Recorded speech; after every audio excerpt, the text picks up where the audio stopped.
Les idées reçues sur l'hypnose sont très nombreuses. En voici quelques-unes. Numéro 1. J'ai peur de ne pas me réveiller pendant une séance d'hypnose. Alors, c'est rigoureusement impossible. Si pendant 20 minutes, l'hypnothérapeute ne fait strictement rien, vous vous réveillez naturellement. C'est totalement naturel et de toute manière, votre inconscient vous protège. Numéro 2.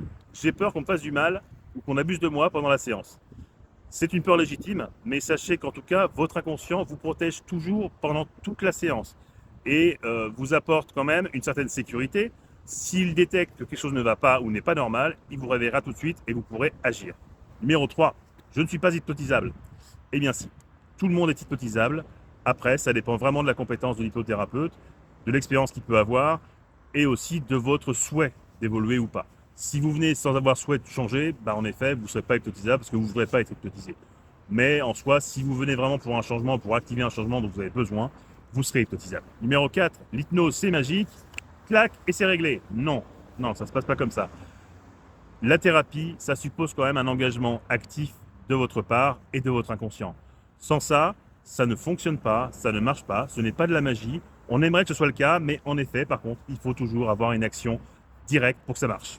Numéro 5, je ne veux pas qu'on farfouille mon cerveau. Eh bien, ça tombe bien, nous non plus. Le but de l'hypnothérapie, c'est d'être extrêmement direct, d'aller à la source du problème, pas d'aller chercher dans le passé, savoir si votre papa avait des chaussettes vertes ou mauves, ou si en revenant du sport, votre maman vous a un goûter avec une banane et une Nutella, ça n'a aucune importance pour nous. Il y a un problème, on est là pour le régler avec vous, on définit un objectif avec vous, et on y va et on résout le problème uniquement sur ce qui pose problème, pas sur le reste. Numéro 6, l'hypnose, c'est celle de Mesmer? Absolument pas.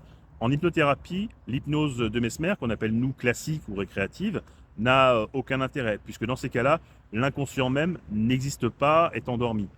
Donc pour nous, ça n'a pas grand intérêt, au contraire de l'hypnose ericksonienne qui se base beaucoup plus sur la faculté d'éveiller l'inconscient. Et en hypnose, même nouvelle hypnose, on va avoir un échange avec l'inconscient. C'est la principale différence entre les deux.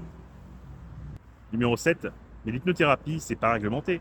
Alors non, c'est une profession non réglementée, à l'inverse d'une profession de psychologue ou de psychothérapeute, où là il faut avoir des titres et un diplôme.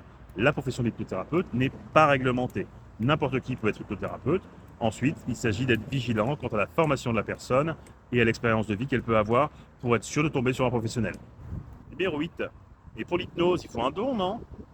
Alors non, il n'y a pas de don à avoir en hypnose, ce sont que des compétences, des techniques et des connaissances à avoir, et surtout une envie d'accompagner l'autre.